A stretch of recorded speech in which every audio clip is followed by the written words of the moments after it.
नमस्कार सभी को। आज हम पढ़ने जा रहे हैं नवम कक्षाया संस्कृत पाठ्य पुस्तकम शेमुषी। कक्षा 9 शेमुषी भाग 1 पाठ 2 स्वर्ण काकः अभ्यास कार्य। इससे पहले वाले वीडियो में हमने स्वर्ण काकः इसी पाठ का हिंदी अनुवाद समझा था और अब इस पाठ के माध्यम से हम इसके अभ्यास को हल करेंगे।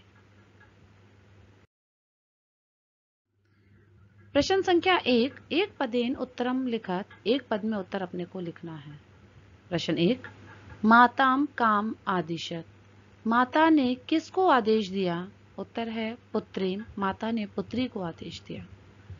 प्रश्न संख्या 2, स्वर्ण काकः कान अखादत, सोने का कौवा किसको खा रहा था? उत्तर है तंडुलान, चावलों के दाने को, कि सोने का कौवा चावल के दाने को खा रहा था।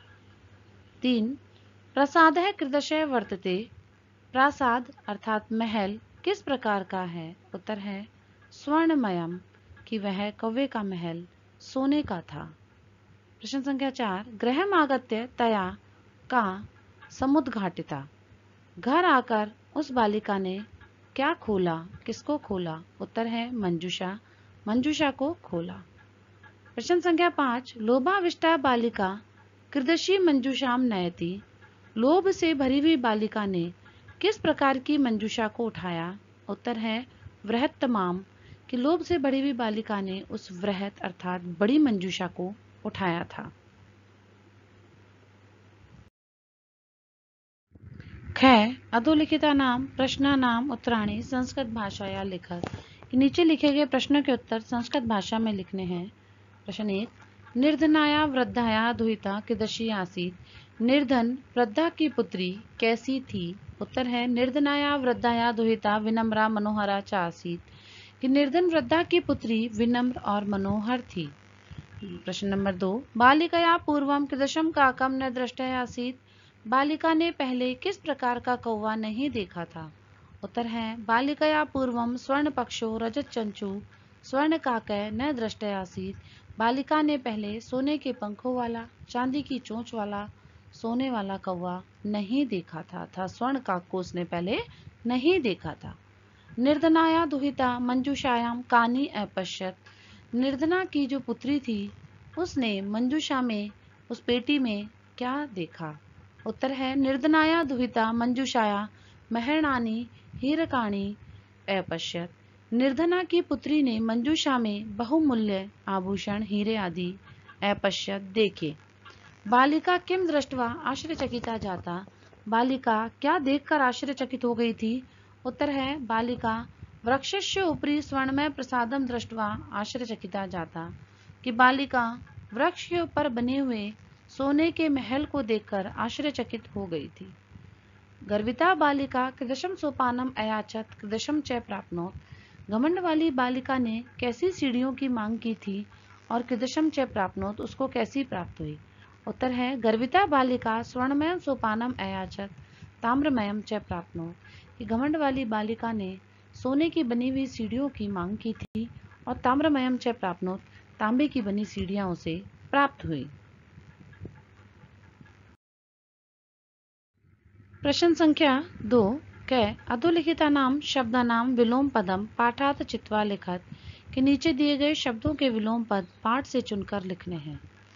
पश्चात विलोम है पूर्वम, हसितुम इसका विलोम है रोदितुम, अधः विलोम है ऊपरी, श्वेत है कृष्ण है, सूर्यास्त है इसका विलोम है सूर्योदय, सुप्त है सोया हुआ इसका विलोम है प्रबुद्ध है जागा हुआ। ख, संधिम कुरुत, यहाँ कुछ संधि विच्छेद करके पद दिए गए हैं उनका हमें संधि करना है। क, निधन अवसत शब्द बनेगा न्यवसत, यह यण स्वर संधि का उदाहरण है। सूर्यधन उदय शब्द बनेगा सूर्योदय, गुण स्वर संधि का उदाहरण है। वृक्षस्य धन ऊपरी शब्द बनेगा वृक्षस्य ऊपरी, गुण स्वर संधि का उदाहरण है। ही अकार्यत है कार्यत वर्ण बनेगा और यण संधि का उदाहरण है। च एकाकिनी चैकाकिनी वृद्धि संधि का उदाहरण है। इति उक्तवा इत्युक्त्वा शब्द बनेगा और यह यण संधि का उदाहरण है। प्रतिधन एवदत शब्द बनेगा प्रत्यवदत यण स्वर संधि का उदाहरण है। प्रधन उक्तम शब्द बनेगा प्रोक्तम गुण स्वर संधि का उदाहरण है। अत्र धन एव अत्रैव वृद्धि संधि का उदाहरण है। अत्र धन उपस्थिता अत्रोपस्थिता गुण संधि का उदाहरण है। यथा धन इच्छम यथेच्छम यह भी गुण संधि का उदाहरण है। प्रश्न संख्या 3 स्थूल पदान्य अधिकृत्य प्रश्न निर्माणम कुरुत के नीचे दिए गए स्थूल पद जो हैं उनको आधार बनाकर प्रश्न निर्माण करना है। क ग्रामे निर्धना स्त्री अवसत, गांव में निर्धन स्त्री रहती थी। यहाँ निर्धना पद के आधार पर प्रश्न बनाना है। तो निर्धना स्त्री की विशेषता है और विशेषण में हम कीदृशी से प्रश्न बनाते हैं, तो कीदृशी शब्द का हम यहाँ प्रयोग करेंगे। ख स्वर्ण काकम निवारयंती बालिका प्रार्थयत, स्वर्ण कव्वे से हटाती हुई बालिका ने प्रार्थना की। स्वर्ण काकम यहाँ पुरलिंग द्वितीया एकवचन है। किम शब्द का पुरलिंग द्वितीय एकवचन है कम, तो कम से यहाँ प्रश्न निर्माण होगा। गए सूर्य उदयात पूर्वमेव बालिका तत्र उपस्थिता, सूर्य उदय से पहले ही बालिका वहां उपस्थित हो गई। सूर्य उदयात में पंचमी भक्ति का प्रयोग है, तो यहाँ पंचमी भक्ति के प्रयोग से एक वचन के साथ प्रश्न बनेगा। कस्मात बालिका निर्धन मातु दुहिता आसीत, यहाँ निर्धन बालिका जो है वो निर्धन माता की पुत्री थी। निर्धन मातु षष्ठी स्त्रीलिंग और एक वचन है, तो यहाँ किम शब्द का षष्ठी स्त्रीलिंग एक वचन है कश्यः, इससे इसका प्रश्न निर्माण होगा। अंग लुब्धा वृद्धा स्वर्ण काकस्य रहस्यम अभिज्ञातवती, यहाँ लुब्धा वृद्धा जो है वो स्वर्ण काक का रहस्य जान चुकी थी। स्वर्ण काकस्य यहाँ पर षष्ठी भक्ति एक वचन है, पुरलिंग शब्द है, तो वह कश्य से इसका प्रश्न निर्माण होगा। प्रश्न निर्माण होने के बाद इस प्रकार के हमारे वाक्य बनेंगे। क गामे कृदशी स्त्री अवसत, कम निवारयन्ती बालिका प्रार्थयत, कस्मात् पूर्वमेव बालिका तत्रोपस्थिता, बालिका कस्याः दुहिता आसीत्, लुब्धा वृद्धा कस्य रहस्यम अभिज्ञातवती।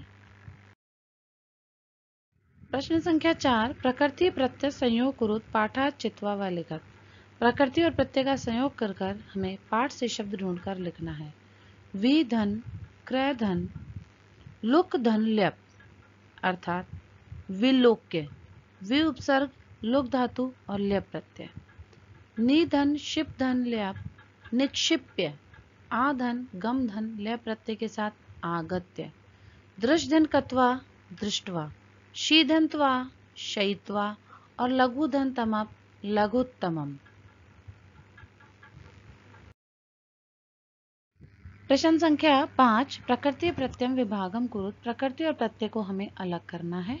पहला रुदितुम, इसमें रुद धातु, धातु को हम प्रकृति कहते हैं, और तुमन प्रत्यय है। दृष्टवा दृश धातु त्वा प्रत्यय, विलोक्य वि उपसर्ग लोक धातु ल्य प्रत्यय, निक्षिप्य नि उपसर्ग शिव धातु ल्य प्रत्यय, आगत्य आ उपसर्ग गम धातु ल्य प्रत्यय, शयित्वा में शी धातु त्वा प्रत्यय और लघुतमम में लघु धातु और लघु शब्द है और तमप प्रत्यय है।